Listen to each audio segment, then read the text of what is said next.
Ladies and gentlemen, please welcome to the stage, Sarah Millican!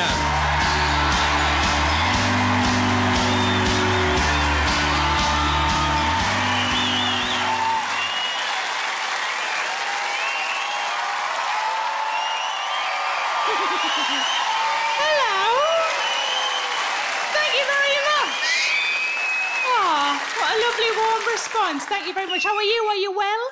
Yes! Excellent. Thank you very much for coming to the show. I started my tour in September. Before that, I did some previews up and down the UK. I did a preview in a place called Preston. Are we aware of Preston? Yes! Yeah. I parked my car. I don't know if this is a good indication of what people are like in Preston, but I parked my car outside of the venue, and as I walked into the venue, a man offered me anal sex.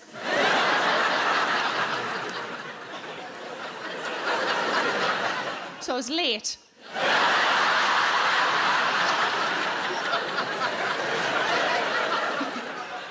I was going to say I'll tell you a bit about me, but I think I just have. It's lovely to be here, though. It's a nice temperature in here, isn't it? We'll get warmer as we go on, obviously the lights and whatnot. I respond in quite a peculiar way to the heat, I think, mostly sort of here. I realised I aimed that just at you guys in the front there, didn't I? Sorry about that. Hey, upstairs can have a go. There you go. Down there gets what I call claggy. Anybody else got a good word for that? Anybody else? Moist. Who said moist? Moist is a good word. What was that one? Sticky. Sticky.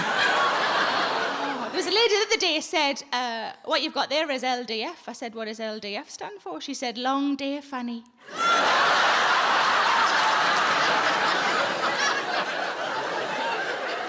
When I said claggy in Preston, a man said, oh no, we call that ready.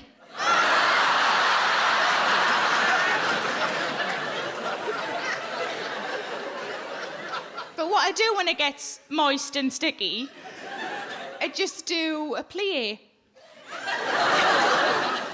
I'm not a massive ballet dancer, but if I was a ballet dancer, I would clearly be a massive one. I just do that. You only get a couple of seconds relief because it mostly just slicks back together.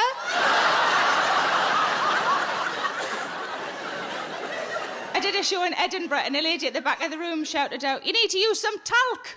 And I thought, surely that just forms a paste.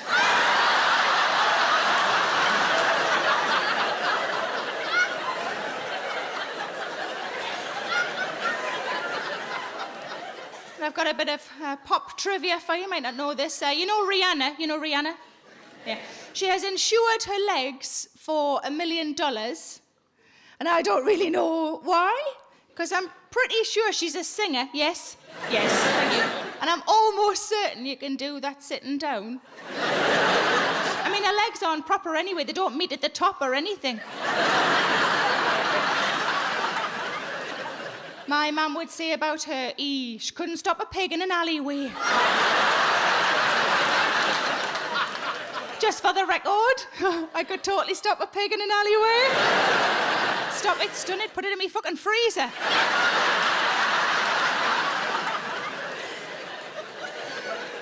I do have a good relationship with my mum. You know, sometimes in comedy you laugh at things because it's familiar, because it's a shared experience. Sometimes you laugh because you're just glad you're not me. I think this next thing might fall into the latter category. See if this has happened to anybody else. Whenever I'm on the phone to me mum, it always makes me need a poo. Give us a woo if that's happened to you. If you're good. I've looked into it. It's a closeness issue. It means that me and those people who wooed, we love our mums more than the rest of you lot love yours. I love my mum so much it makes me shit. Try getting that on a balloon on Mother's Day. Thank God for Moonpig. But I discovered something about myself recently that I did not know. I discovered that I am a workaholic. Haven't always been a workaholic. I think it's much easier to be a workaholic when you love your job, which I do. But before this, when I had a proper job and I worked in an office Monday to Friday, I was not a workaholic. I was very happy at 5 o'clock to go, bye, fuck the lot of you.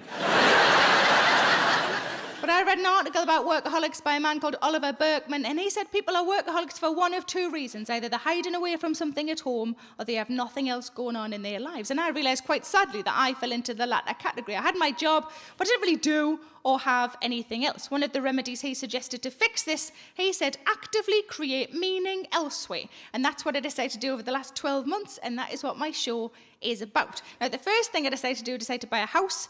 I'd lived in the same rented city centre flat in Manchester for the last 6 years, and I really wanted somewhere, I wanted a house, I wanted to settle down. I wanted a house mostly because I'd lived in flats for 16 years, and I really missed going upstairs to bed. Not through the fucking kitchen. Upstairs to bed. But I was sitting only a few weeks ago, quite smugly, upstairs in bed, thinking, this is the life, I've arrived, I'm upstairs in bed. And then I thought, shit, now I've got to go downstairs for food. But what I wanted was somewhere that makes me feel the same way my parents' house makes me feel. They've lived in the same house since they got married 47 years ago. Exactly, and this is what I wanted. I wanted somewhere that I could build memory after memory after memory. Now, I was there sort of late summer last year with my sister, the four of us just sitting around with cups of tea around the kitchen table, putting the world to rights. It was lovely. And at the exact same moment, my sister and I both heard the ice cream man. And it was like no time had passed. No words were exchanged between my sister and I. She shot me a look that said, do you want one? And I shot back a look that said, of course I fucking do. She picked up her purse and she ran out of the house. When she came back in, she told me there'd be no children anywhere near the ice cream man, just a 44-year-old woman running towards it. He'd started to pull away. She had to flag him down. And as she flagged him down, he shouted out of the window, come on, missus, you can do it. She came back in with 3 ice creams, one for me, one for her, and one for me dad, because my mum doesn't really like sweet things. And she said, where's dad gone? Because my dad was no longer in the room. I said, he's gone to the toilet. Now, I don't know what your dads are like, but my dad can lose a good 20 minutes, half an hour in there. So she started to sort of lick her ice cream and kind of tidy his, do you know what I mean? Licking hers normally, but then spinning this one round. She was like a fucking machine, licking and tidying, licking and tidying, licking and tidying. This one started to get quite small, and I said, oh, that's not fair on Dad. And she said, well, what do you want me to do about it? I said, I think you should take it to him while he's on the toilet. And she said, well, if I'm going, you're coming with us. So we go upstairs together. Mum and Dad's toilet is separate from their bathroom. And I said to my sister, before you go any further, you must promise me one thing. She said, what's that? I said, you must promise me that when you open that door, you keep your eyes tight shut, because you will never be able to unsee what you are about to say. She promised. She knocked on the door. My dad said, come in, like it was an office. And with her eyes tight shut, she opened the door and handed in an ice cream. And my dad said, I cannot take that. And we thought, quite rightly, because eating an ice cream while you're doing this shit is disgusting, isn't it? But my dad said, I'm reading the paper, my hands are full.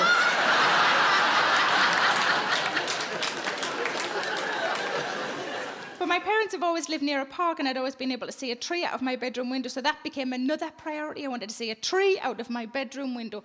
Didn't give a shit if it was on a fucking roundabout, just a tree. But it became very clear early on that I'm not massively suited to country living, having lived in the city centre for so long. I drove along a lovely country lane, and I saw a white marquee tent. And instead of thinking, oh, somebody's having a lovely summer party, I just thought, oh, someone's been murdered.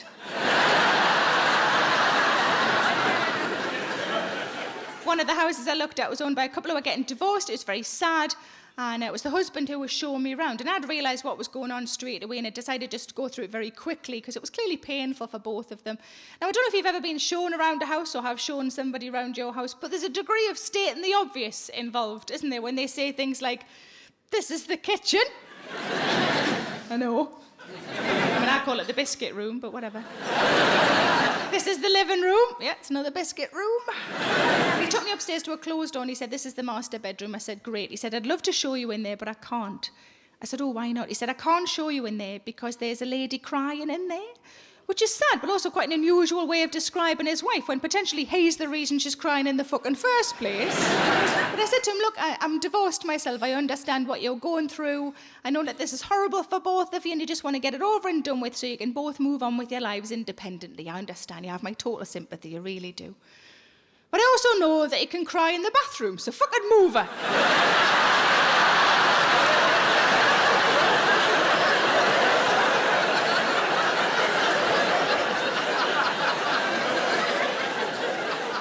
Now, the house I looked at was owned by a really posh lady, so I already hated her. That's terrible, isn't it?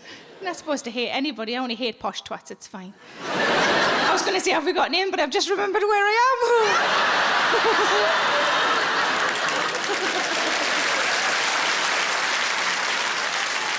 am. Yeah, you're all clapping. There'll be a couple of people at the back from Jesmond going, actually, there are posh people in tonight. But this posh lady was very dramatic in all of her gestures. She said to me, there is underfloor heating throughout. I said, that doesn't impress me, love. I've got slippers. And then, as if to hammer it home, she said, there isn't a single radiator in the whole building. And I, because sometimes my mouth kicks in before my brain's had a chance, just said, well, how'd you dry your knickers then? And the friend that I was with said, just chuck them on the floor.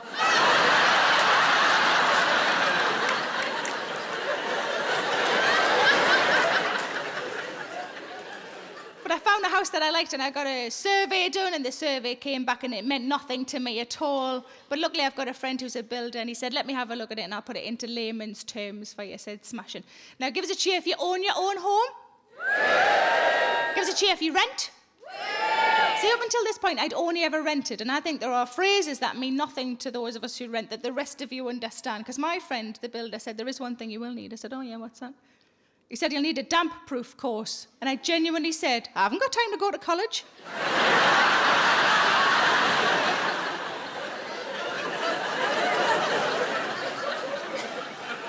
But the house that I bought had a log burner. I've never had a log burner before. I got quite excited about the log burner. Not as excited as my fella did. He just went, oh my God, we'll be able to get a toasting fork.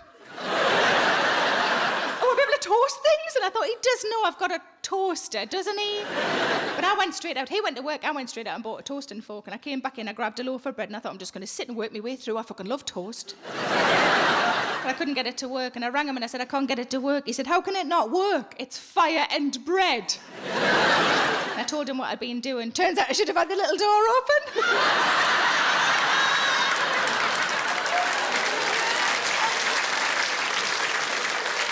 Might as well have been lying slices of bread on top of me radiators. Are in amongst me knickers on the underfloor heating. Oh, you're right, that's probably too much yeast altogether, isn't it?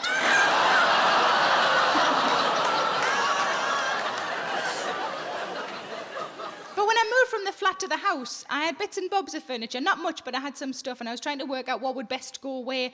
And I said to me fella, God, I wish I had a tape measure. He said, what do you need a tape measure for? I said, I just want to know if that unit will fit in that alcove. And he said, well, I can sort that out for you. I said, I don't want you to move it. He said, no, I can work it out for you. And I said, have you got a tape measure? He said, no, but I've just got like an instinct about these things. And I thought, fucking instinct. Let's have a look at your instinct, pet. And I said, go on then. So this is genuinely what he did. He went like this.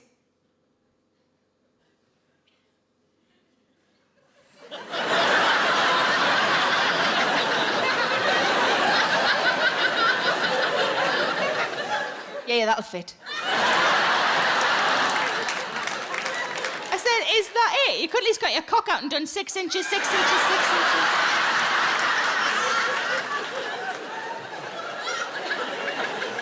But you know, when you first move in somewhere that's new to you, you want to make a few changes, don't you? So it feels a bit more like yours. One of the things I really wanted, like my parents are both disabled and both getting on a bit in age, and I thought something that would be really good for when they come to stay would be a grab rail in the shower. I won't really notice it when I'm in the shower, but when they come to stay, that would be very useful for them. So I got a grab rail fitted in the shower. And like a month later, I had a friend round visiting, and I was showing around the house, you know, biscuit room, other biscuit room. Carefully, don't trip up on all the knickers and bread. We got to the bathroom and I said, oh, look, I've had a grab rail fitted in the shower. And she went like this. Ooh, saucy.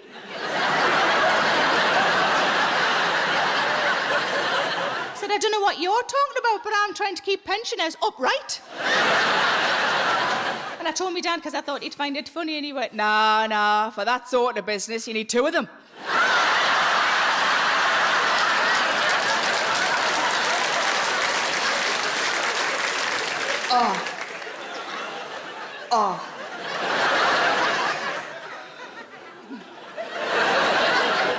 Another thing I really fancied a little stool in the bathroom.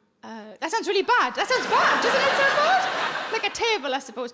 One of my luxuries is I like having a cup of tea when I'm in the bath, and I thought, wouldn't it be great to have a special place to put my cup of tea? And maybe I could also put a book or a magazine on there to read in the bath. How nice would that be? And then, depending on where I position the table or the stool, I could maybe reach the book or magazine from the toilet. Now, not everybody will admit to this, but I will raise my hand and say that I like to read on the toilet. Give us a cheer. Any men who like to read on the toilet? Yeah. Any women? Yeah. See, interesting, because one of my friends said to me, you don't tell people you do that, do you? I said, yeah. She said, I don't think you should. I said, why not? She said, I don't know, I don't think it's very ladylike.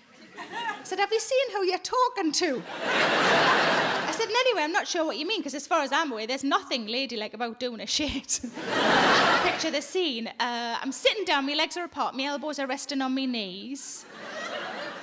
I might be sweating. If it's a hard one, I could have taken my top off.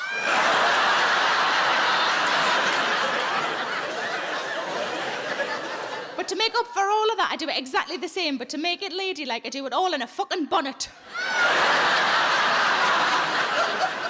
Those 2 words aren't together often enough for their fucking bonnet. You're never going to get that in a Pride and Prejudice, are you? Why, Mr. Darcy, what do you think of me fucking bonnet?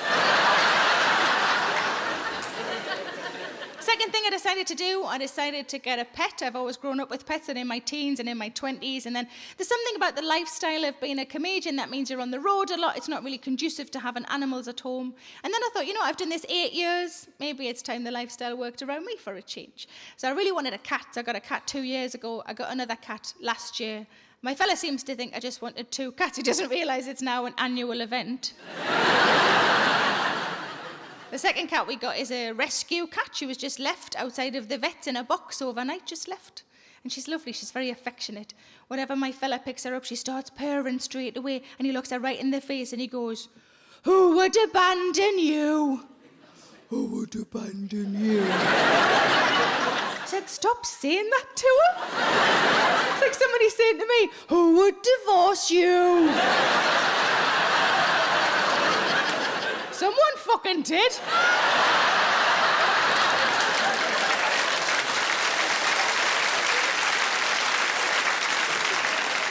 But I do worry that I tell people a bit too soon in any conversation that I've got cats. I've got cats, it's too soon, it's too soon. I've got cats, that's lovely, and your account number is... And that's because they're not too bad at the minute, but I've often got big scratches on my arms, and I don't want anybody to ever misconstrue what those scratches are. I don't want anybody to ever leave my company going, "She seemed really happy, but did you see her arms?" When truth be told, it's because I cuddle them too tight and the fuckers fight back. But the first cat we got 2 years ago, a little ginger kitten, he's called Chief Brodie, named after the police chief in Jaws. I was still living in the flat at the time, and I thought I'll let him have a wander around, get his bearings, have a bit of a sniff, a bit of an investigate. And he went round the back of the sofa, and I was quite surprised because I'd lived there for 6 years and I'd never been round the back of the sofa. And the Hoover certainly fucking hadn't. And he came back round with what can only be described as 4 big grey fluffy slippers on.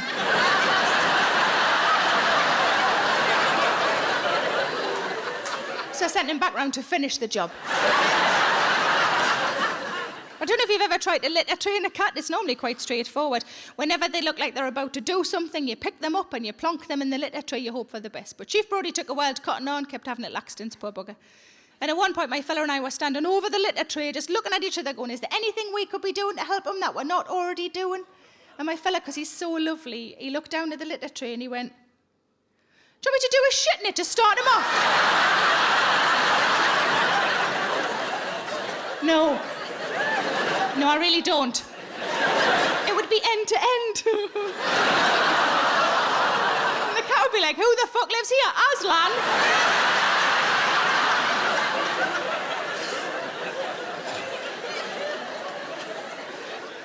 But I have two friends who look after my cats when I'm away from home. One of them is an animal lover, one not so much. Give us a cheer if you consider yourself an animal lover.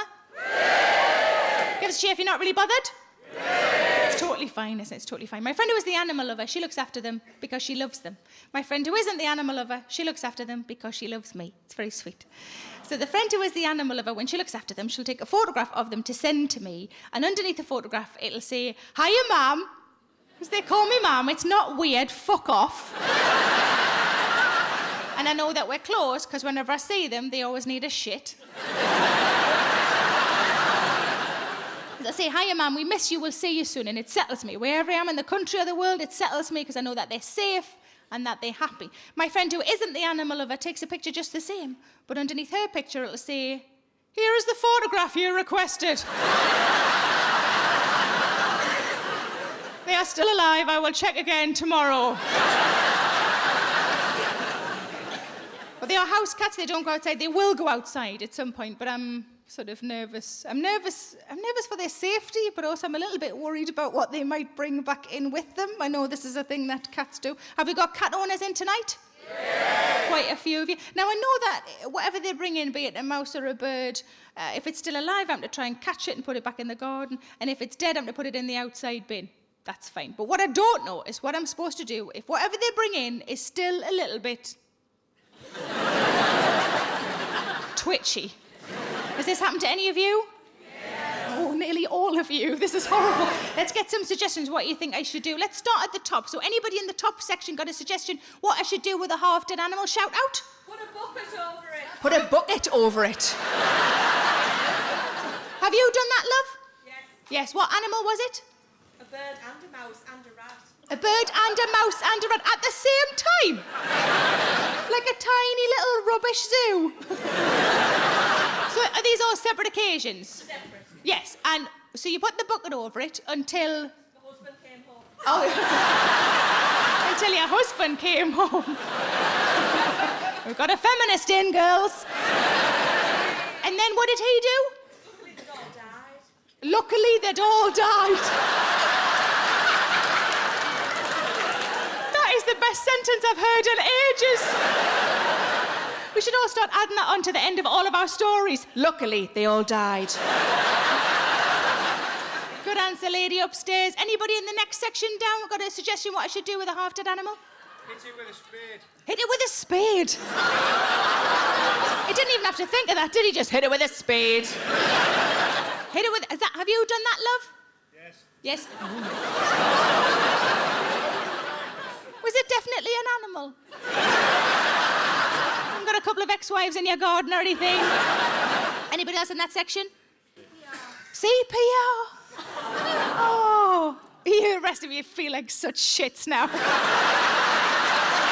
CPR. Have you done that? Yes. Yes. What animal was it, love? Cat. It was a cat. Either option one, she has not understood the question. Option two, her cat brought in another cat. I'm going to go with option two because that feels awesome to me. Anybody in the next section down got a suggestion what I should do with a half-dead animal? Give it back to us so we can finish it off.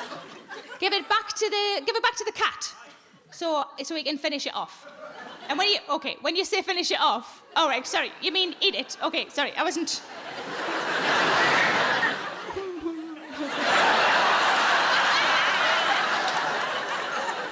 One tiny final wank. A cat couldn't even do that because they don't have that kind of hands. It'd have to do it with its paws. Well, you've just made me mime a cat wanking off a mouse. You dirty bastards.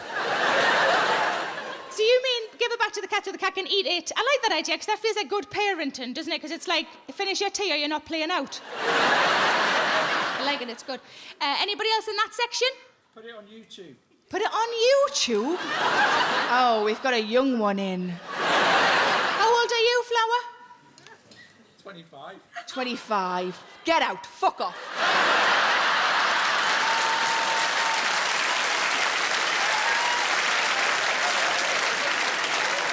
Look around you, love. You don't belong.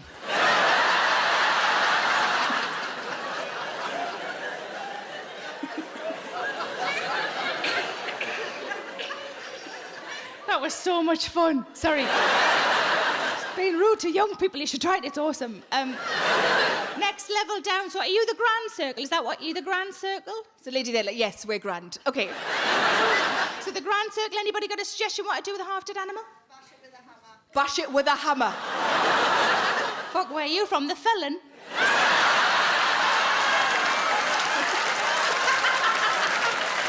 I love that there's a lady cheering that I've just implied that she's from the felon because you're clearly from the felon. Yeah! We bash things with hammers.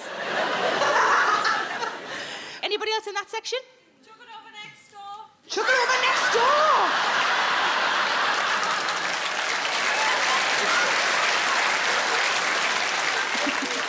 Anything that stops you having to talk to your neighbours. Good answer, thank you very much. Anybody in the boxes or downstairs got a suggestion? Put a cage and keep it as a pet. Hold on. We're coming back to you. Say that again, love. Pie, because you know it's still fresh. Put it in a pie because you know it's still fresh. That's clearly all he's bothered about. Is it fresh? Yeah, well, I'll eat it. Doesn't matter what the fuck it is.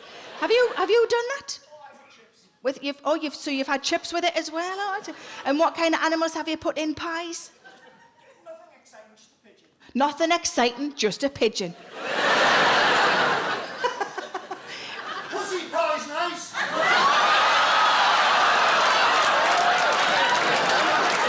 Wowzers.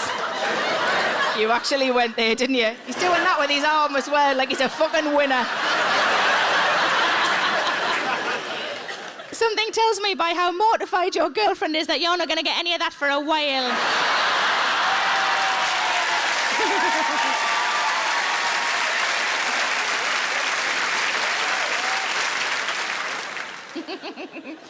So pie, and there was another one at the back. Shout again. Put it in a cage and keep it as a pet. Keep a half-dead animal as a pet. Have you done that? It was fine, it came back to life all right. Oh, what animal was it? It was a vole. It was a vole. The lady at the front is a big fan of fucking voles. Finally, somebody mentions voles. How long have I fucking been here? Nearly half an hour. Nobody's done any vole jokes yet. And how long did it live? It lived for about a month and then it escaped. You know why it escaped? Because it's a fucking wild animal. It didn't escape, it went home. Anybody else downstairs? Give it to the dog to chew on. So I've got to get a dog now. What do I do with the stuff the dog brings in? Give it to your horse. Fucking hell. This is going to get out of hand. See, I asked this question when I was working in Australia last year, and I would occasionally shit myself. I'd slightly forget I was in Australia. And when people would say things like lizards, I would think, fucking lizards? I didn't know this might happen. Tiny dinosaurs, because that's what they are.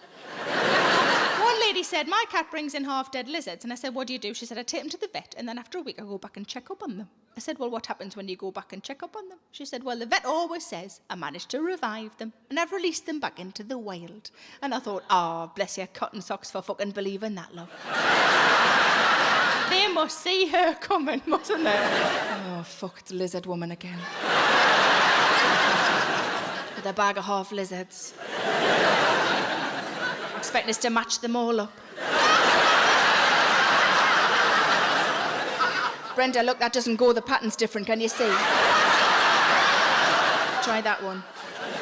No, but I've seen that one somewhere before. Another lady said that her cat brought in a half-dead parrot. I said, what did you do with a half-dead parrot? She said, I just put my fingers over its nostrils for a while. Which is all very well until the parrot realises it has a mouth. Fuck, that was close, that was close. Then one really serious lady, very straight face, she said, drowned it. I said, what did you drown? She said, it was a frog. I love the idea of a frog going, oh no, don't put us in the water. I hate the water. It's my natural habitat, just a fucking idiot. Oh no. But my sister said, are you going to bury all of the animals your cat's bringing in the garden? And I said, no, because it's the first time I've had a garden as an adult. I'm not about to turn it into a pet cemetery. Then I thought about it, and there is a plus side to this. Think of how many magnums I'd have to eat for all of the little lolly stick crosses.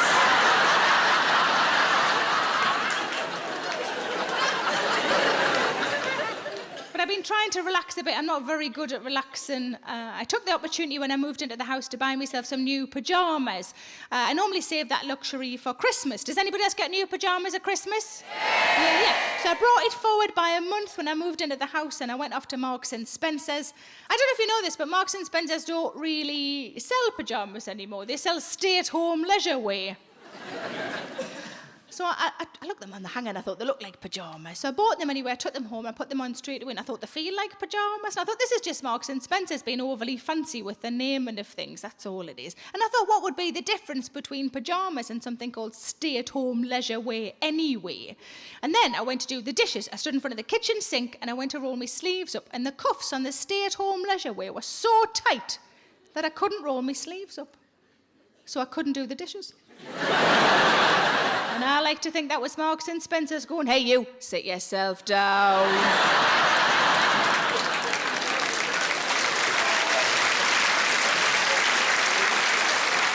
With any luck, the 90s will be flammable and I'll get out the fucking cooking and all.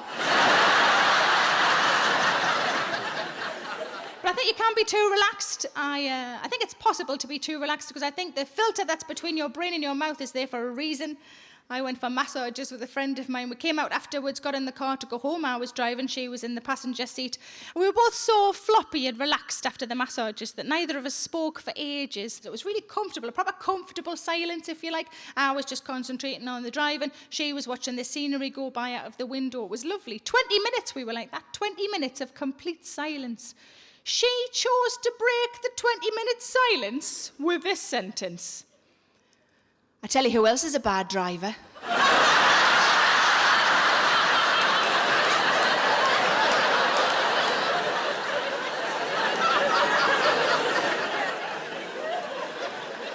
The third thing I decided to do, I decided to learn to cook. I've lived off ready meals and toast for far too long, and I thought I've got a nice kitchen now, maybe I should learn to cook. And I'm learning, it's going quite well. I don't always know the right words for things. I couldn't remember the word marinate recently when I was trying to describe a recipe to my friend that I'd had a go of. I said, look, then you get the chicken, it's dead straightforward. Get the chicken, you put some olive oil on it. Then you get some lemon thyme, you put that in with it, and you cover it and leave it in the fridge overnight to fester.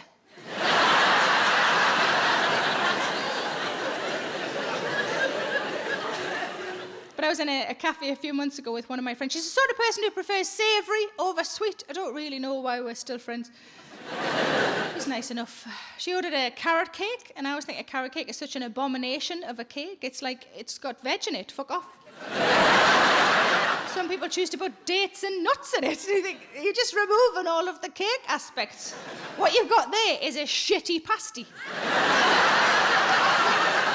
So she ordered a carrot cake, I ordered a slice of strawberry cheesecake. On top of her carrot cake was some icing and then a slither of something orange-coloured for decoration, I suppose. And I said to her, is that a bit of carrot? Fair assumption of being carrot cake. And she had a little nibble of it and she went, no, it's not carrot. I said, is it orange then? She said, no, it's not orange. I said, well, I'm all out of orange-coloured things. Unless it's the tail of a goldfish, I've got no idea. She had another nibble of it and she said, I think it's apricot. I said, oh, I can't have apricot. She said, why not? I said, I'm allergic to it. She said, ooh, what happens to you? I said, ooh, I get the shits. And she said, is it really bad? I said, oh, yeah, it was like a chocolate fountain down there. And she said, was that just off one? I said, no, I had a bag of them.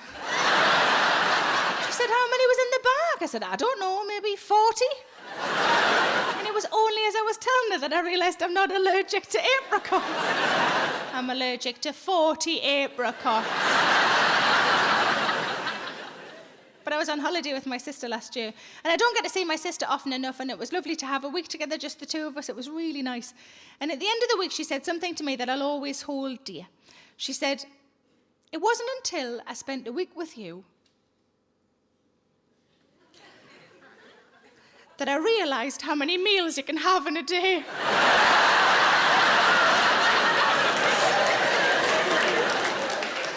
Because she had mistakenly thought that you had breakfast and lunch, or you had brunch. No.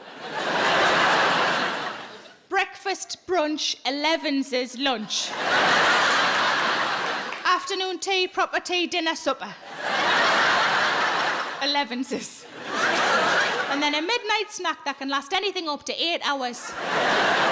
And a Milky Way whenever the fuck you like. But I've got a friend who's really good at cooking and baking, and I was on the phone to her, she was showing off a little bit. She knows some random food facts, and she said, did you know that sugar is a preservative? I said, ooh, I'll live forever then.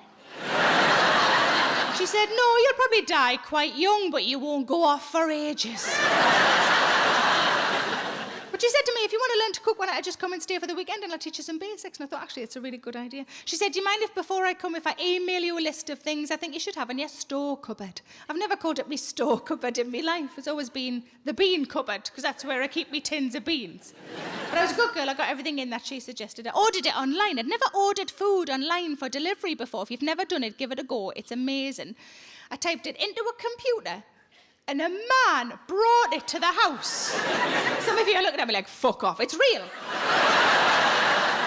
Typed it into a computer, somehow a fella got the message, who had a van and some food, and he brought it. You're not taking it seriously enough. A man brought food to my house. It was like being in a restaurant, but I didn't have to have a bra on.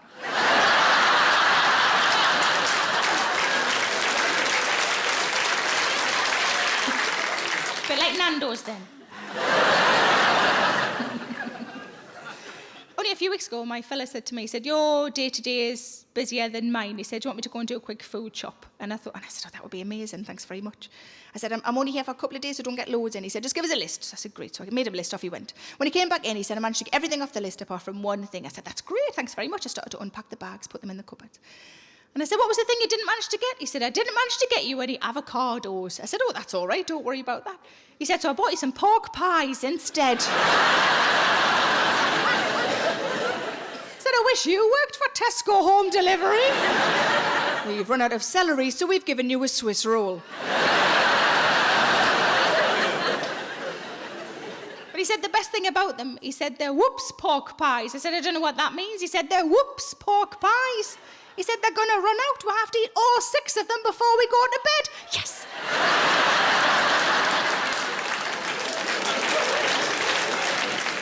But you know those cookie shops on the high street where you can get the normal sized cookies, but you can also get the bigger sort of celebration ones? He bought me one of those, celebration one, a few years ago for part of my Christmas present, and it was smashing. I was unexpected, it was great. And I opened the box and I said, this is a great present, this is excellent. He said, oh, I'm glad you like it. It was all iced Merry Christmas, Sarah, with kisses on. He said, I'm glad you like it. He said, there's only one drawback. And I'm looking at a cookie that's bigger than me head, thinking, there's no fucking drawback. He said, there's only one drawback, it only lasts 5 days. I said, it's like you don't know me at all. He said, you didn't let me finish, it only lasts 5 days, and I bought it 4 days ago. I said, stop your fucking chatting and get the kettle on then.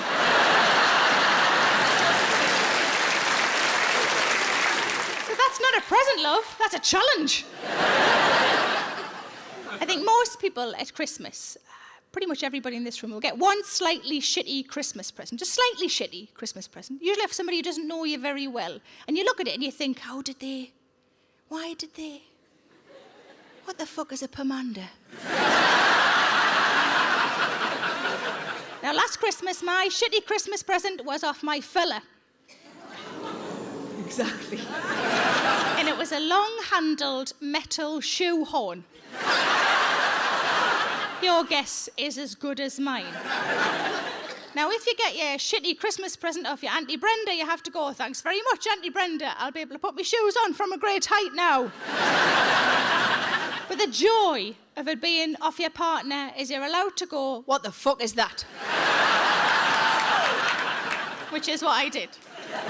And he said, you asked for it. said, no, I bloody didn't. And this is where I found out something quite adorable about my fella. All year round, whenever I mention something like, fancy that DVD, I might get myself that book, he makes a note of it in his phone. And when it comes to Christmas or birthdays, he picks a couple of things off the list and he buys me them as presents, which I just think is adorable. But it did mean that when I said to him, when did I ask for a long-handled metal shoehorn? He said, August the 8th.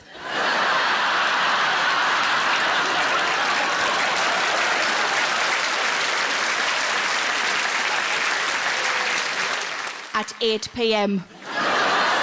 The only possible scenario I can think of where this might have happened is maybe I was trying a dress on that was a little bit too tight, and to try and make myself feel better and laugh it off, I said something like, oh, could do with a shoehorn to get into this. And instead of giving me the cuddle that I clearly fucking needed, he made a note of it in his phone. Shoehorn, that's what she wants. But you know, some people are tricky to buy for birthdays and things. If you have somebody in your life like this, then listen up, this next thing might be useful for you. We've got a birthday rule. Our birthday rule is that if it's your birthday, you get to make all of the decisions all day for both of you. So my fella's last birthday, his first decision, he said, I want a lie-in. Excellent, happy with that. We had a lie-in. Second decision, he said, I want a sausage sandwich, which was not the euphemism I was hoping it was. I was all like, should I be the bread? Oh, you're putting the grill on? Okay. Third decision, he wanted to go to Warwick Castle. Now, I'm sure some of you may well have been to Warwick Castle. I'm sure the castle part of it is an absolute delight. We didn't get to do that bit. The only bit he wanted to do was the dungeon. He likes reading horror stories. He likes watching horror films. I don't like any of that sort of thing. I don't like being scared. I'm not a massive fan of the dark, if I'm brutally honest. I'm a bit of a wuss. And I thought this whole experience is going to be horrible for me. But birthday rules, we have to go. So we go to Warwick Castle, and at the door to the dungeon is a man. And the man has fake blood on his face and hands and is dressed in some sort of costume. And being a little claustrophobic as I am, I thought this is about to include two of the things I hate the most. Enclosed spaces and fucking actors. Because it wasn't like a museum. It wasn't just glass cases with things in to look at and little bits of writing that you don't bother reading because it's boring. It wasn't like that. It was properly interactive. Every room had a different scenario. There were volunteers required throughout, and there was always a chance that somebody was going to jump out and frighten the living shit out of you. Now, I knew I was going to hate it, and it was proved right as soon as we started to walk in. Now, one thing to point out as well, I guess these tours normally have 10 or 12 or 15 people on them all going around as one. I don't know why, maybe just because it was a Tuesday, but it was only two of us. So every time they needed a volunteer, it was me or him or both of us. And also, it was the final tour of the day. We'd overheard a couple of the actors talking outside, saying that if we hadn't turned up, they would have all been able to go home an hour early. So they already didn't really like us. Now, we go down the stairs at the beginning, and I already hate it because it's dark, it smells funny, and there's sort of, the walls are kind of running with water. It's horrible. Birthday rules, we have to do it, though. Now, we go into the first room. The first room is quite well lit. It's not too bad. It's a courtroom, and there's a man playing a judge, and just me and my fella. We are both tried. I was tried for being a witch. Rude. And he was tried for weighing in a well.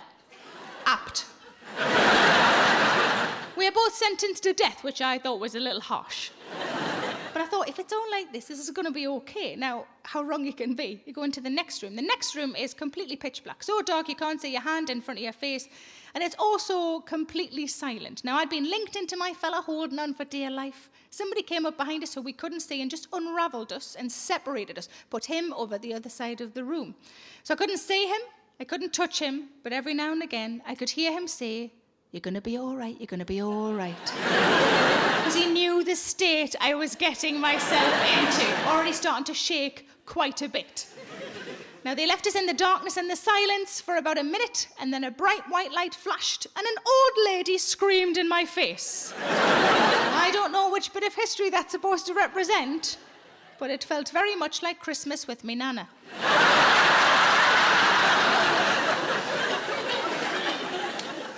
We go in another couple of rooms. They're quite scary, but not too bad. One of the scariest parts of the whole experience is just a corridor between one room and the next. But it was dimly lit, and there were horrific things everywhere we looked, until we realised halfway along that they were mirrors. At one point, I'd whispered to my fella, "That monster's got my top on."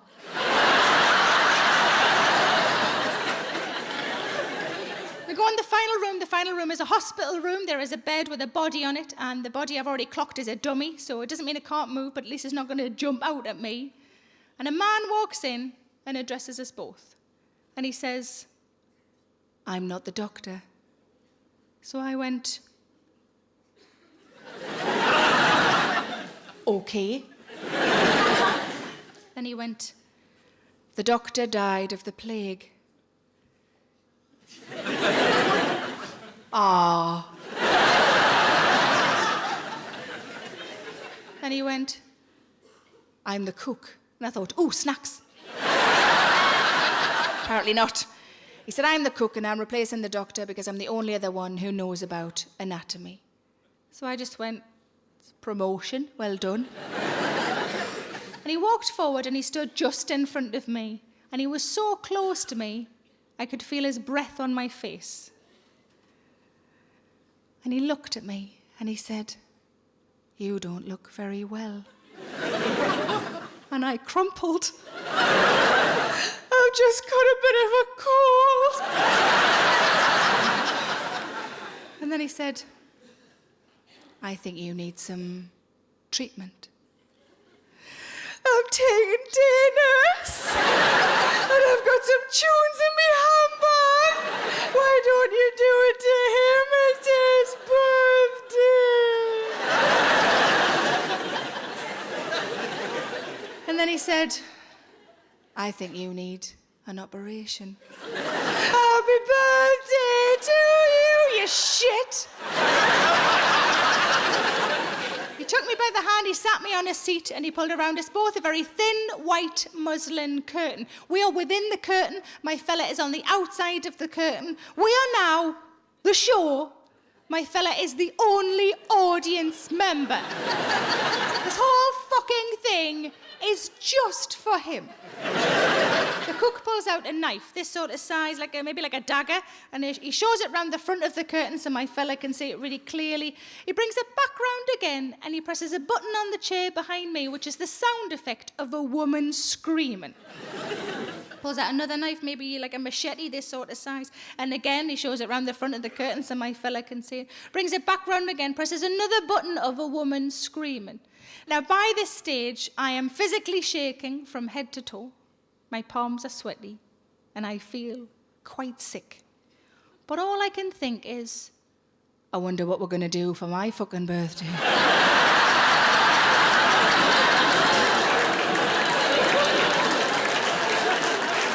Because my birthday is after his, my birthday no longer becomes about what I actually might want to do, but about what he will fucking hate.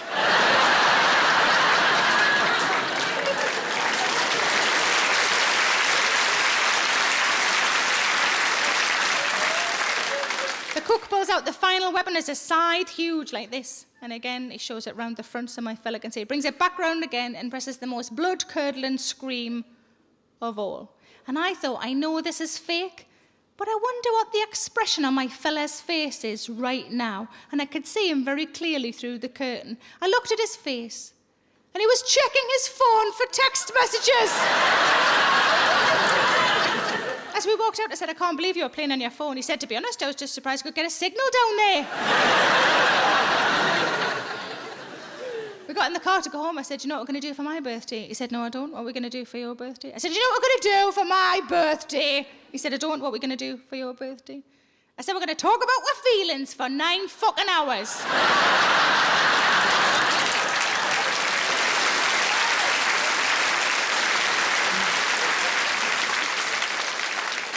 As it happens, that's not what we did. My birthday rolled around a month later, and all I really wanted to do was wander around John Lewis. It's me happy place. Wanted to wander around the homeway section touching things. That's all I wanted to do. So we go to John Lewis, we're in the homeway section, but the whole time he is 3 or 4 paces behind me playing on his phone, and I thought, oh, this isn't fair. I was disemboweled on his fucking birthday. And I should have learned from earlier experience that it is not good to take shopping. On a previous occasion, we'd been in a different department store. I decided to look for a new dress. I picked 3 to try on, and I parked them. You know, you can park your fella either at the shoes, because there's seats there and they like that. Or you can park them at the fitting room, because then there's sometimes another fella there and they can make a little friend. So I parked him at the fitting room. I took 3 dresses in to try on. I came out after each one to show him. After the first one, I said, what do you think of this one? And he went, it's all right. Keep pumping out compliments like that and we'll not get this big head back in the fucking car. When back in, came back on the second one, I said, this is the second one, what do you think of this one? And he went, it's nice. I feel so pretty. And back in, came back on the third one, I said, this is the best one, this is my favourite one, I've saved the best to last, what do you think of this one? And he went, yeah, you could wear that one outside. What did you think the other 2 were? Fucking 90s? So I should have learned from that experience, but I had not learned from that experience. We're now in John Lewis, in the homeway section, on my birthday, and he is 3 or 4 paces behind me, playing on his phone like a petulant teenager. And I turned around and I said, oh, this isn't on. He said, what's the matter with you? I said, no, this is my birthday, you need to pay attention. You need to be interested in things, you need to be present. And he said, sorry, love, and he put his phone in his pocket. He said, what are we looking at? Show us what we're looking at. And I said, I've been looking at the duvet covers, and I found one that I liked. It was nice and bright and flowery. I said, I like this one. What do you think of that one? And he looked at it and he went, that's horrible. And I thought, well, I did ask for your opinion, I suppose. Maybe you should get your fucking phone out again. I said, I like it. What's horrible about it? And he looked at it again and he went, it's loud, it's gaudy, it's for children. And he must have seen my face just drop, because this is not what my birthday was supposed to be. And he wanted to fix it, because he is a lovely man after all. And he was so convinced that the next thing he said was going to make everything okay. He just went, it's very you though, love.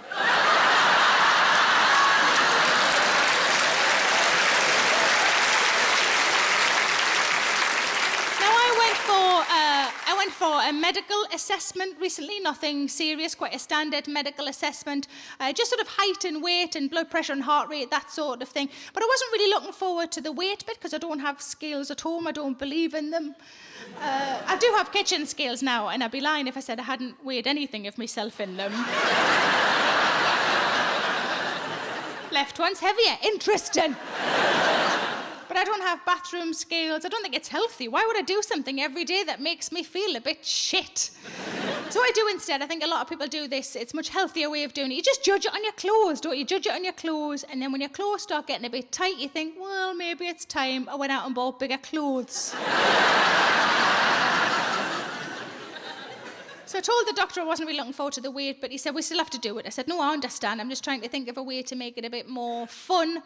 And he said, well, what do you suggest? I said, well, how about this? Simple as this. How about I guess my own weight? And he said, okay, we can do that. So I guessed my own weight, and I got it right, and I was fucking thrilled. And he just went, nobody's ever been that happy about being that weight before. Which I thought was a little mean, so I said back, perhaps too loudly. And also, I don't know where this came from. It just fell out of my mouth. I just went, it's more important to be right than to be thin. Feels like I might have read it on a T-shirt. I don't know where that came from, but if that's going to be my mantra, that's quite a good mantra, isn't it? It's much better than what Kate Moss said. I don't know if you know this. Kate Moss, the model, said, nothing tastes as good as skinny feels. Let me just say that to you again so it can probably sink in all of your heads. She said, nothing tastes as good as skinny feels. And I thought, well, she's obviously never had millionaire shortbread, has she? And my response to her would be, nothing looks as good as not being a But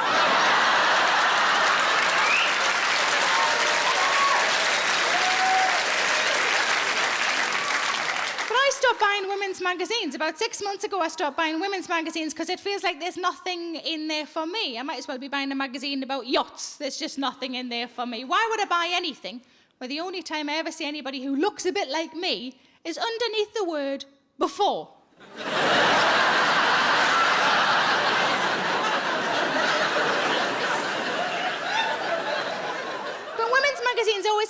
that they're about improving women's lives, and it's bullshit, because they never tell you just to see your friends more often or to read more books. It's always the physical things that we're supposed to do to ourselves.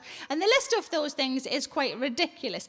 You can have your eyebrows waxed, your eyelashes tinted, your skin darkened, your teeth lightened, manicures, pedicures, cleansed, toned and moisturised. I'm 38. I've cleansed, I've moisturised. I've no idea what toning actually is. Does anybody give us a woo if you do? A few of you. Does anybody shout out what it is? No. I'll woo, but I'm not explaining it to her. Like makeup, I like wearing makeup, I like wearing it on stage, I like wearing it if I go out somewhere nice, but I don't think I need to wear it all the time, and I don't think I look weird if I don't have any on. I still don't really understand why I paint over naturally rosy cheeks to then apply rosy cheeks. Like, hair removal is a whole subject all in its own, isn't it? There's so many different ways, especially as women, that we can remove our hair. You can wax, you can shave, you can pluck, you can epilate. My sister had laser treatment, which is supposed to be permanent. She had it to her underarms. It was quite painful and quite expensive. And after 2 months, the whole lot just grew back in. Which is terrible, but does go some way to explaining why James Bond was always so nonchalant when a laser was aimed at his cock and balls. Come back in a couple of months, man, I'll be champion. Realise I've made James Bond a Geordie. Maybe that's the future. Few cheers for a James Bond that's Geordie, how nice.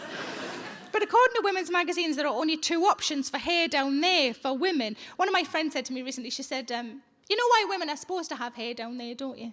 And I said, is it like your nose, so you don't get muck up it?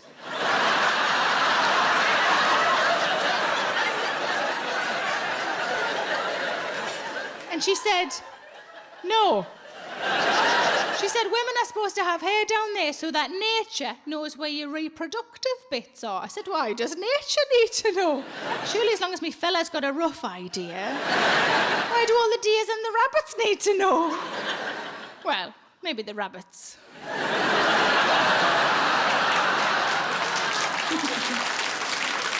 Actually, as an aside, I should tell you this. I did recently treat myself to a new and I cannot recommend it highly enough. It's only got the 1 speed, which I think a lot of people in this room would be like, 1 speed? That sounds rubbish. You know what the speed is? Fucking hell yes, that's the speed. Any vibrator that needs a square battery is already fine by me. But the problem, if you can call it that, the problem with it being so fast and efficient is that I can't always get a scenario going in my head. Do you know what I mean? Do you know what I mean? You know what I fucking mean. Because normally, I'd be like this. Not out loud, I don't do it out loud. I'm just doing it for you. But normally I'd be like this. He walks in the room. He's wearing a suit. I like him to have a job. There's nothing wrong with that. But with the new one, it's much more like this. There's a knock at the done.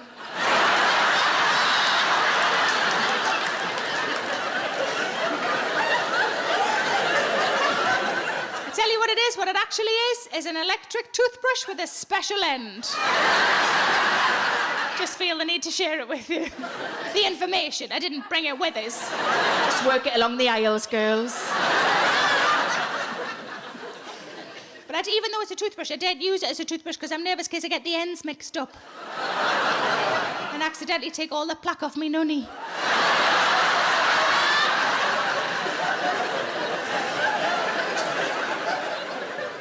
According to women's magazines, there are only 2 options for hair down there for women. The options are all off or most off. Give us a cheer if you think all off is the way to go. Yay! Is that a fella in the middle of that there?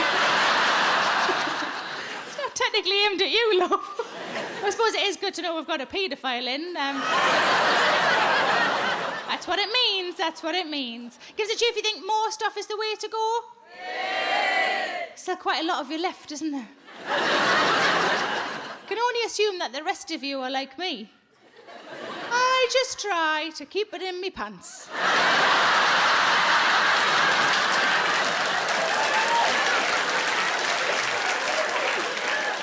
Even if sometimes that involves tucking it in.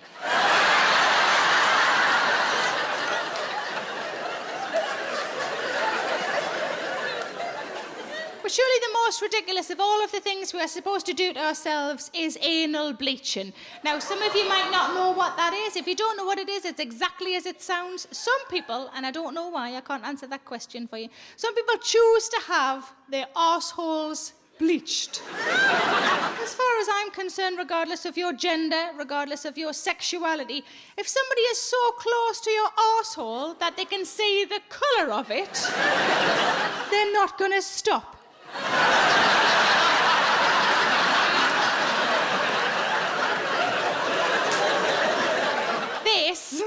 This is never going to happen. Smack! Smack!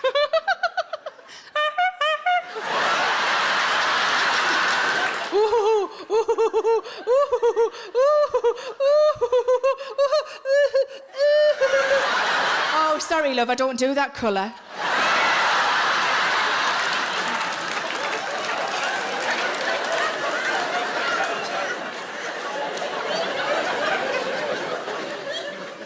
It's warm now, isn't it?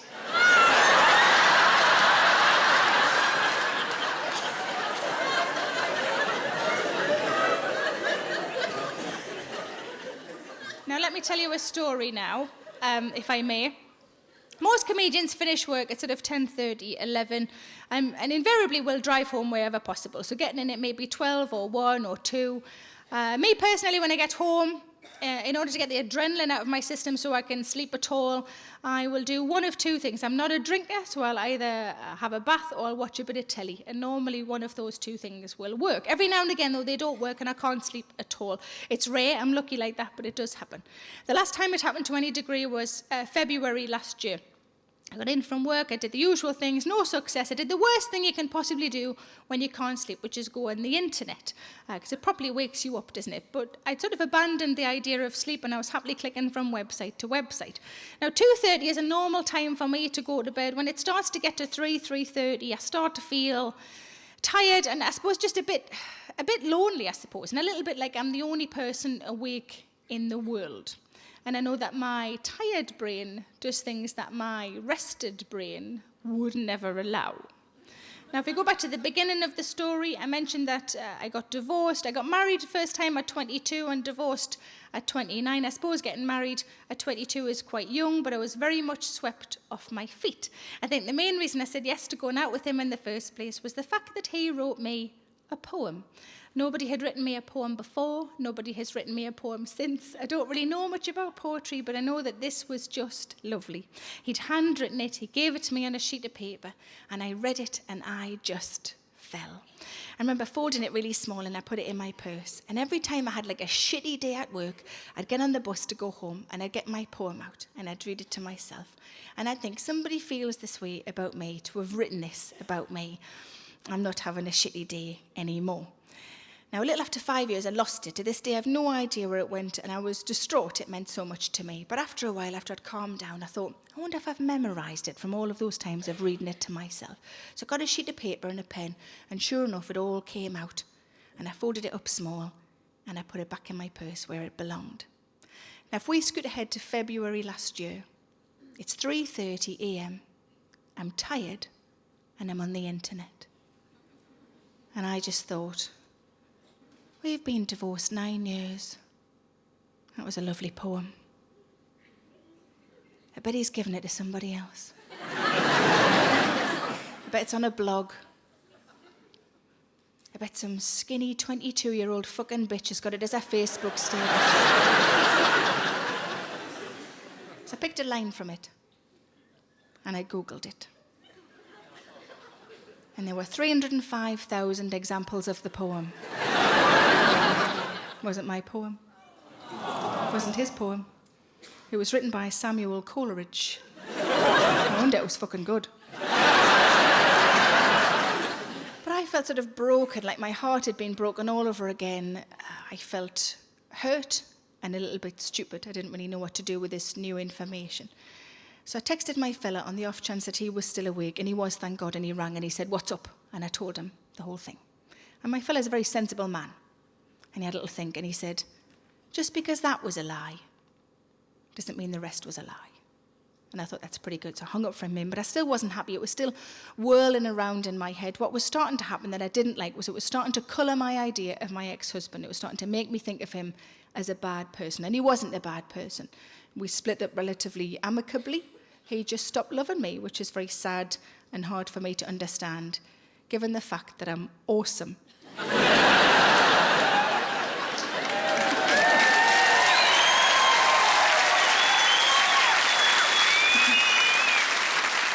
Good, I'm glad you agree.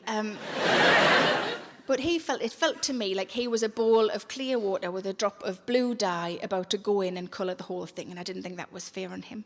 And I was thinking, I wonder if I can come up with another example of something similar. Somebody who is inherently good, but has done one bad thing, but you still think of them as a good person. And I racked my brains and I could think of no one. I did, however, think of an example of the opposite. Somebody who was inherently bad, but had done one good thing, but I still thought of them as a bad person. And that person was Margaret Thatcher. Now, I understand the concept of not speaking ill of the dead, but I also understand that I told this story for the first time while she was still alive.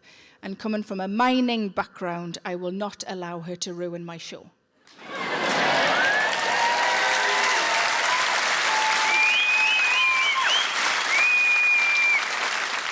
The way she ruined the lives of my dad and his friends. Now, one thing you might not know about Margaret Thatcher is that she was partly responsible for the invention of Mr. Whippy ice cream. She studied science at university. She was one of a team of scientists who invented the machine that puts the air through the ice cream to create Mr. Whippy ice cream. So for all of the atrocities that I believe she committed, Mr. Whippy ice cream's still pretty fucking nice, isn't it?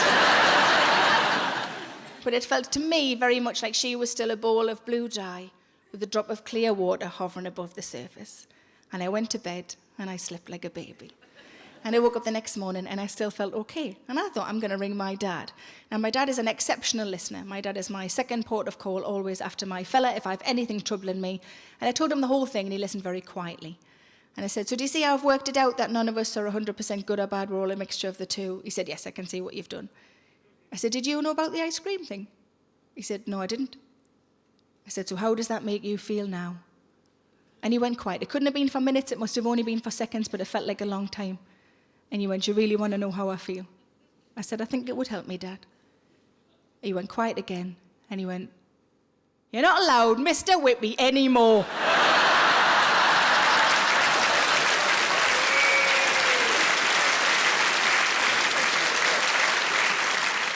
In the space of about 6 hours, I'd lost my poem and Mr. Whippy for life.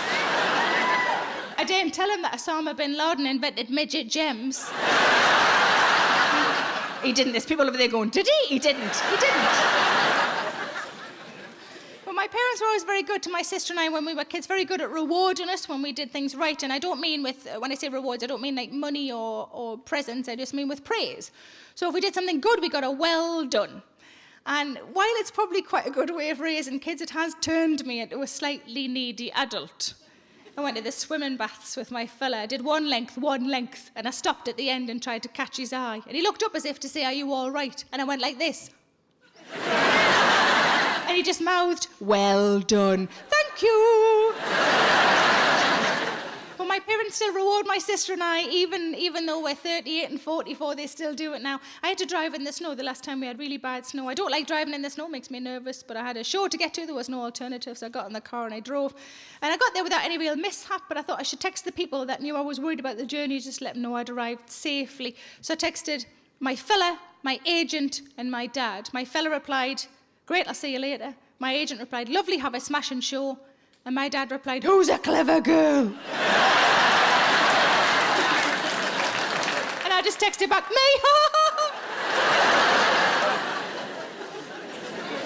But they were quite protective of us as well, and quite, I suppose, quite cautious about things. There was a lot of things that my sister and I weren't allowed to do. And we trusted them. We knew they had our best interest at heart, you know. And we were very well-behaved kids, so we just didn't do those things. But when I look back now, I think that could have veered towards mollycoddling every now and again. I'll give an example. There was a song that I loved that was in the hit parade when I was a bairn that most of you'll know in some form or another. Does everybody know Blame It on the Boogie? Yeah. So some of you might know by the Jacksons, but if you're my sort of age group, you might know it by Big Fun.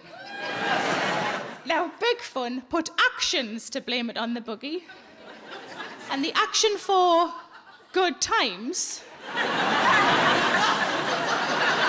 I was not allowed to do.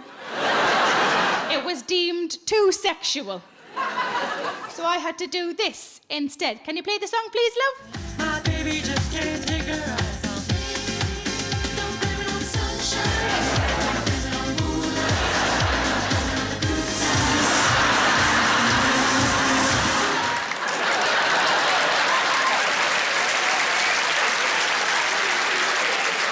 Do me a favour, the next time at a wedding or a disco and that song comes on, do those actions, because it'll freak everybody else out. The fourth thing I decided to do, I decided to let a boy move in with me. My boy, sorry, I should clarify. Not just any boy. I didn't just open the front door and go, you put your paper bag down, get in here. My boy, we've been together for 7 years. We've always lived apart. Latterly, we were 90 miles apart. But we both live on the road, so we still saw each other 3, 4, 5 times a week, and it was great. And then I bought a house.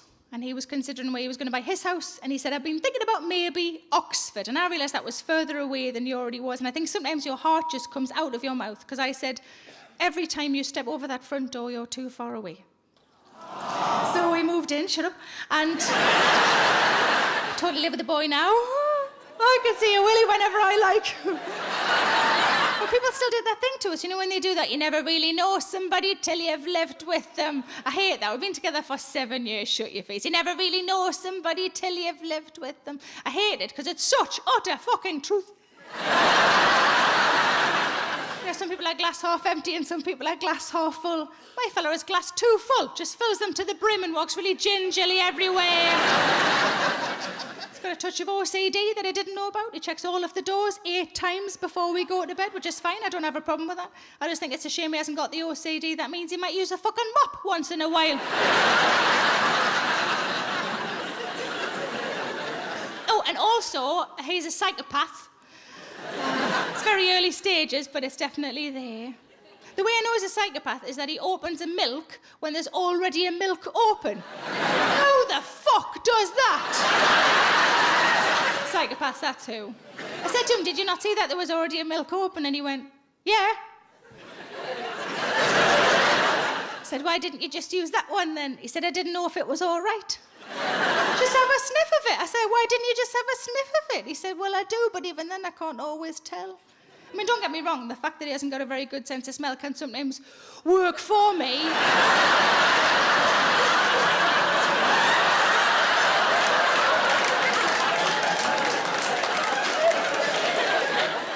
But when we first started going out, we weren't really even girlfriend and boyfriend. It was really early days in our relationship. We decided to go away on a dirty weekend. Give us a cheer if you've ever been on a dirty weekend. It's a lot of you, but there will be more of you, but you will have just realised that it wasn't with the person you're sitting beside. Woo! Oh, no! I'd never been on a dirty weekend. I didn't know what sorts of things you're supposed to take. Let's get some suggestions from you guys. Let's start at the top, because that worked well last time. Anybody in the top level want to shout out what you think you take on a God, I haven't even finished the fucking sentence, love. There's a lady said handcuffs. What kind of handcuffs? Furry. Ah. There was last time I was working in Newcastle, a lady was on this level and she shouted out, handcuffs, like that. And I said, oh, have you got the heavy duty ones or the fluffy ones? And she said, I'm not telling you that, I'm sitting beside me, ma'am. You still shouted out fucking handcuffs. There was a fella the other day shouted out a bag of lube, and I was like, I'm pretty sure it comes in a tube. I imagined it being like an Asda bag for life, and he just dipped himself in every now and again. Anybody else upstairs want to shout? A rabbit. Oh, sorry. I thought for a minute I was like, moo. You mean, yeah, because I was in Cheltenham and 3 people shouted out rabbit one after the other, and I thought, fucking hell, Chaz and Dave are in.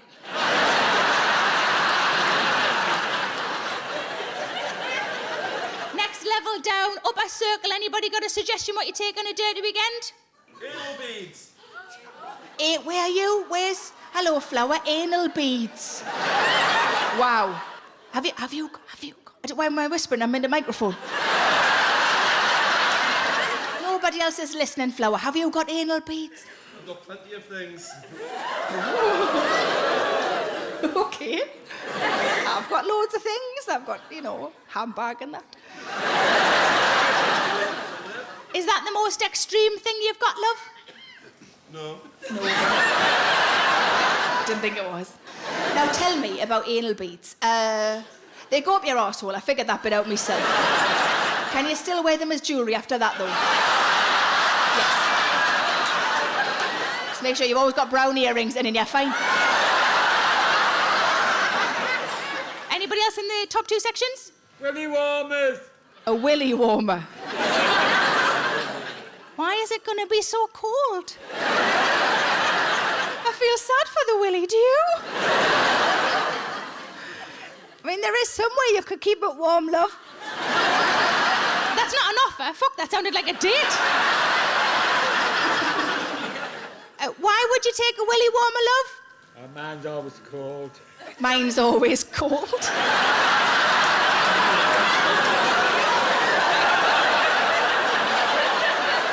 Have you tried just giving it a good roll?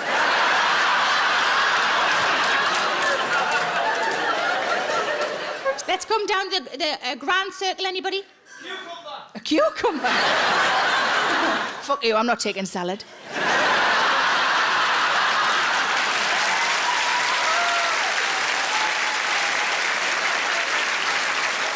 Anybody else in this middle section? Cake, where are you, love? Now you're fucking talking. Now, is the cake for eating or like for... I don't know what that was. I was going to say smearing, but that feels like a really bad word. Smearing. Is the cake for smearing or for eating, love? Everything, or a little bit of both. I like that. There was a lady the other day said chocolate body paint, and I said, well, only if I can paint it on my palms and lick it off myself, because I'm not fucking sharing. No, you stay where you are, love.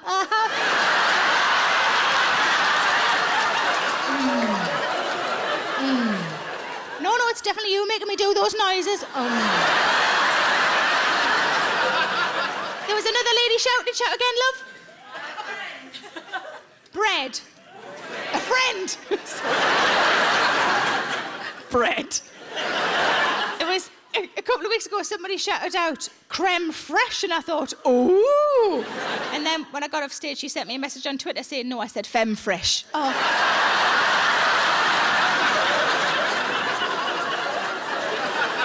Anybody else in that section? Ball gag. A ball gag? That's something you haven't got, isn't it, love? There was a lady said, bondage gear. And I said, do you tie your partner up or does your partner tie you up? And she said, I tie him up and then I fuck off.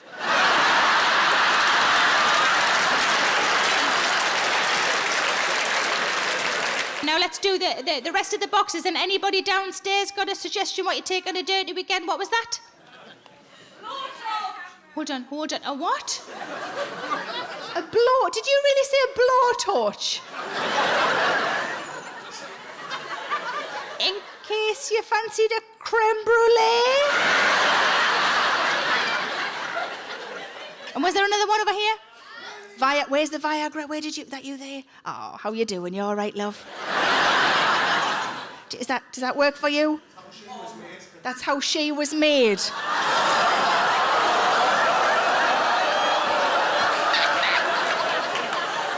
Has she just found out as well, or? Oh, look at her, she's mortified.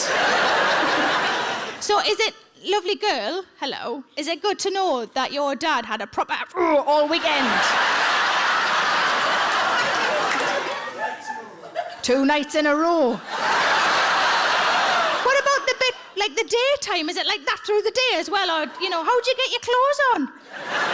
You you just push it down, and then does it like boing. I'm always disappointed they don't do that noise. Boing. Wow. It was Butlins. Viagra at Butlins. Sounds like a Mills and Boone, doesn't it? There was a lady said, crotchless pants. And I thought, well, I've often got a hole in, but it's never in the right place. But one thing you've forgotten as well is if you're going to take your rabbit, if you're going to take you've got to take batteries. You've got to take spare batteries because you don't want to turn into wow. Wow.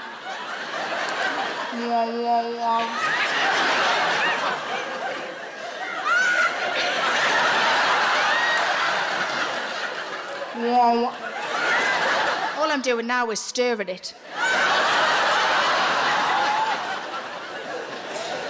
I rang my fella before we went away and I said to him, I've been to family planning, and he must have thought this isn't going to be sexy at all.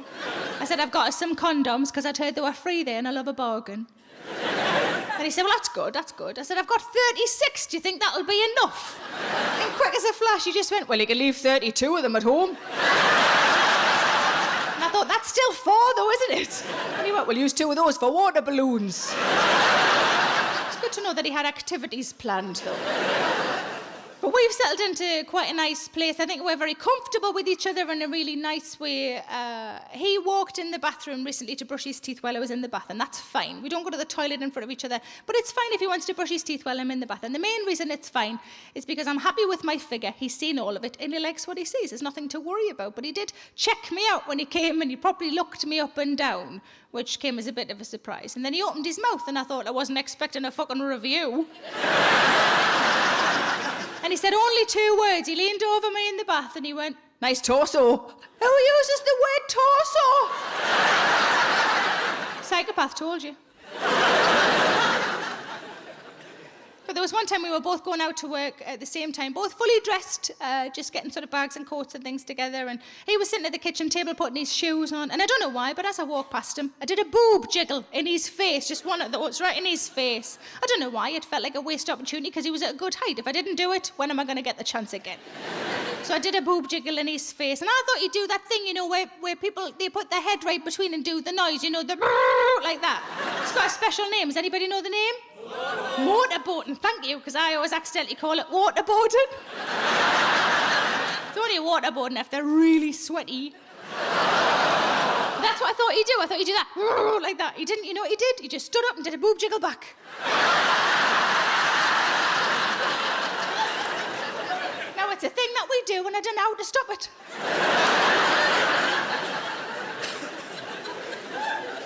But you know, when you first get together, especially if you have an inkling it might be a long-term thing, and those first 6 months together are just glorious, aren't they? And you just think each other are perfect, and after 6 months you think, well, perfect's pushing it a bit. There's a couple of things I could do with changing. Then you've got a project. Isn't it lovely having a project? I love a project. There's only one thing I'd like to change about my fella.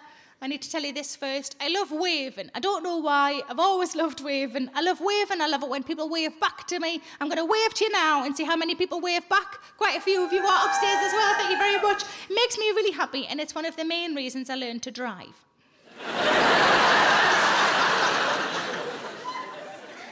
My fella doesn't wave, doesn't occur to him in the slightest. When we first got together, one of the times he dropped me off at the train station, I got out the car and I said, I'll see you on Tuesday. He said, yeah, but I'll give you a ring when I get in tonight. I said, smashing.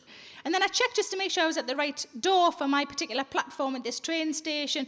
And I turned to give him a little wave goodbye, and the car was already in the distance.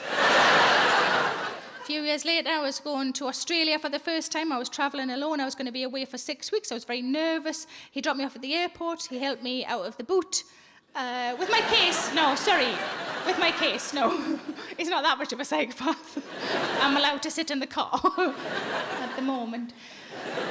But I had this huge case, so he helped me get the case out. And I said, oh, God, I'm going to miss you. And he said, I'm going to miss you too. But he said, you know what, we can Skype whenever you like. He said, you know, you're going to have an amazing time and I'll come and get you in 6 weeks' time.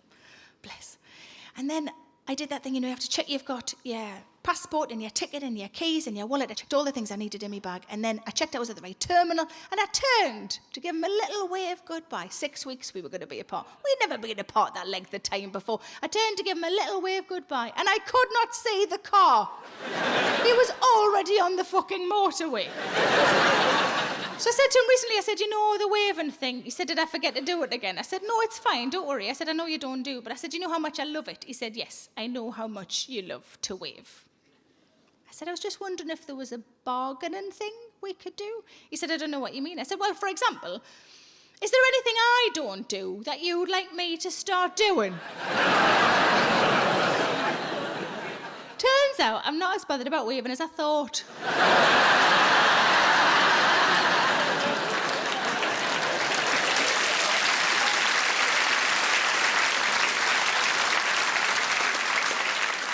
But when I lived alone, I really liked it. I really liked living alone. But one of the things I love about living with somebody else again is I like the unpredictability of it. I like that every now and again a sentence will come out that I would never have said. The most recent one, out of nowhere, he just went, your shed's no good to have a wank in.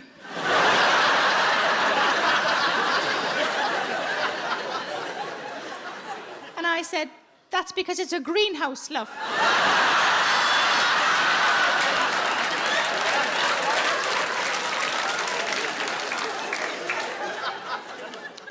Getting older. I turned 39 this year. I'm not worried about turning 40 next year. I'm not worried about getting older at all. And I think that's because I have good friends in their 40s, 50s, 60s. My parents are sort of late 60s, early 70s. And they all seem to be having quite a nice time. What I see as my future is not a scary one. My parents have this thing that I think happens to a lot of people when they retire. Is all of a sudden they can see their friends a lot more often. They can do hobbies they've never had time for. And they're so busy, they think to themselves, how on earth did we fit work in? Which must be a lovely state of affairs, mustn't it? My mum was showing us her diary because she said it was chock-a-block. She said, look at this. She said we were going to go and see Oliver the musical that day, but we can't because we forgot we had Swan Lake booked in at the Empire. She's only this tall. She looked up at me with this face that I adore and she went, I haven't got time to die.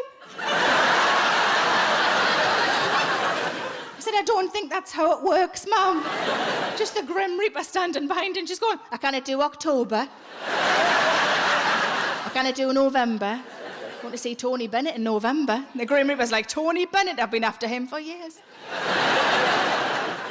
But for the last 16 or maybe even 17 years, my mum and dad's annual holiday has been 1 week in Edinburgh. They love this city, they have friends there, they go, they have a smashing time, they come home, all good. But for some unknown reason, 2 years ago, they decided to book a cruise.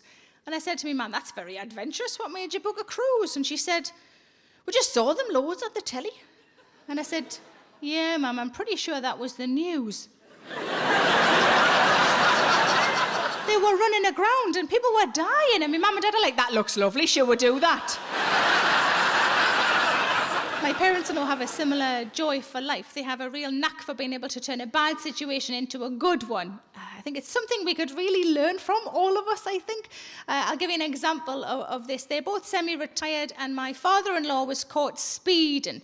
Now, I don't know if you know this, I didn't know this, that if you're caught speeding and you choose to do the speed awareness course, that you have to do it in the town where you were caught as opposed to where you live, if it's different. They're based in the Midlands. He was caught speeding in Bournemouth. And my mother-in-law said to me, we've decided to make a weekend of it. Isn't that adorable? But I know getting older is no plain sailing. I know that there are problems along the way. One of my friends is in her 60s. Have we got any women who are 60 or above? Give us a cheer. A few of you, so maybe you can vouch if this is true or not.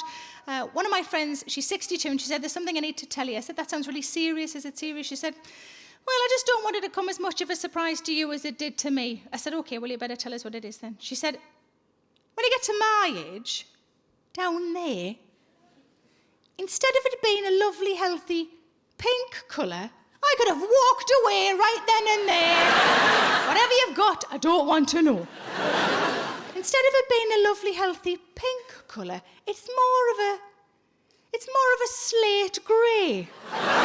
It's the detail that I love. She didn't say grey, she said slate grey. Like she'd had the Dulux colour chart out. Here, Terry, look at that. Do you think that's thunder or slate? I was so horrified by what I just learned that I blurted out, "You mean like when meat's on the turn?"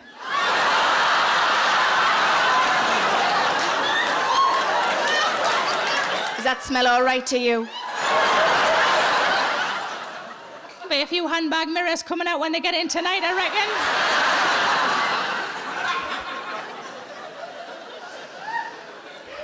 But my mum is nearly 70 and she's in a wheelchair, and sometimes people are mean to her because she's in a wheelchair, which is horrible and hurts all of us, but her especially. And I was trying to think of just some small way that she could retaliate when that happens to make her feel a little bit better, you know. And I was trying to teach her the cough swear thing. You know the cough swear thing? Arsehole. I was trying to teach her that. Because she's always so immaculately dressed and her nails are always perfect. And I thought nobody for a second would suspect. They'd be like, did that lady just? Did she just? Arsehole. Did she just? No, look at her nails. Get her a lozenge. So we talked about it, we laughed about it, we moved on in conversation. About 10 minutes later, I told her about something entirely different. And my mum said, I had to go to the doctors this week. I said, oh, is everything all right? She said, yeah, but I had to see the nurse. I said, oh, is that not good? She said, oh, it's the one I don't really like. I said, oh, never mind. She said, yeah, you know the one I think's a bit of a cunt.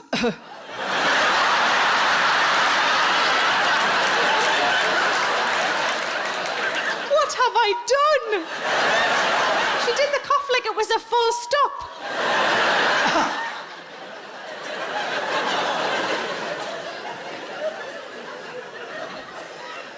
My family are hilarious. It's very good. We all know that it's good to laugh. It is good to laugh when you're with your friends or your family. We all know laughing does you good because it's medically proven to do you good, isn't it? It's medically proven to do you good because it gets all of your dolphins out. And you don't want them cooped up, do you? No. It's just cruel. But I'm lucky that I have very funny friends and family. And when I'm with my friends, it's amazing. So one of them will say something funny, somebody tops and I top it. It goes up and up and up and up. And it's great. But I've noticed recently one of my friends isn't really playing the game. And every time he says something, the whole lot comes crashing down and turns to shit. So what I do now, just before he says anything at all, I just go, bank.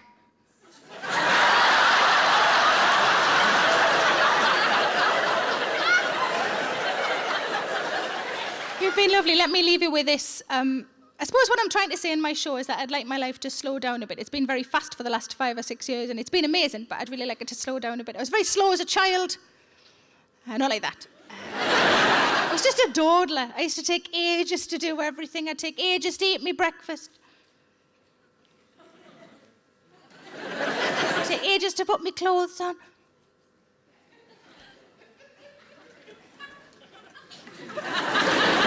Ages to walk to school.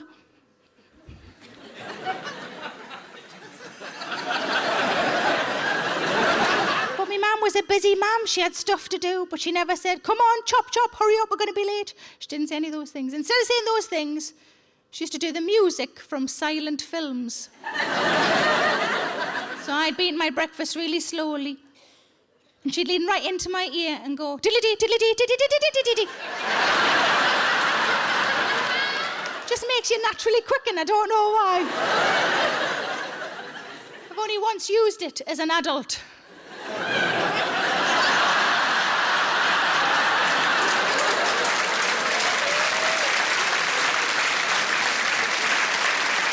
You're a very smart crowd. And just so you know, it totally works. You've been lovely, thanks very much for coming. Safe journey home, everybody, good night.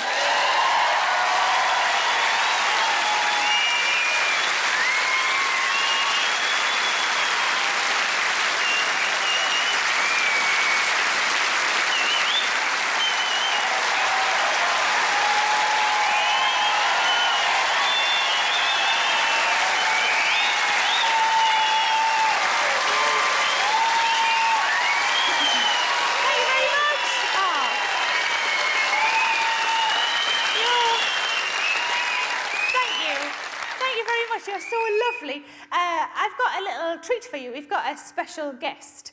I'd like you to put your hands together and give a massive round of applause to Phil from Big Fun! Yay! Yay! Hello!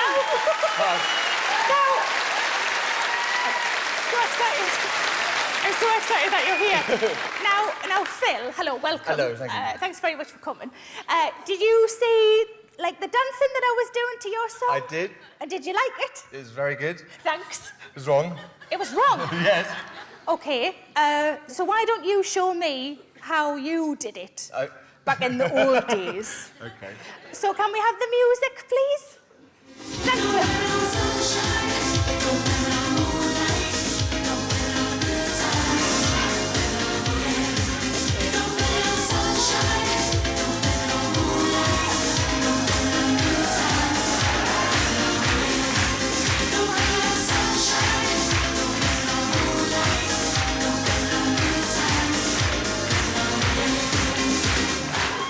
Okay. You still got it. You still got it. Now, can we do a version that would keep me mum happy? Is that all right? Yeah. Okay, can I show you my version? The Go new, on then. let's call it the new version. I cockily say, let me show you my version. So can we have the song on again, love?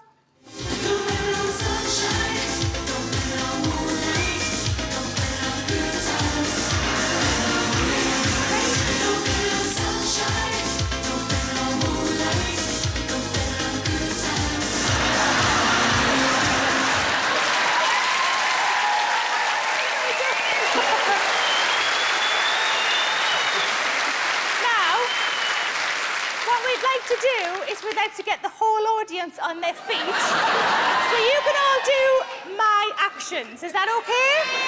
Everybody up, all of the floors, all the way to the top. Be careful you don't fall over and die up there.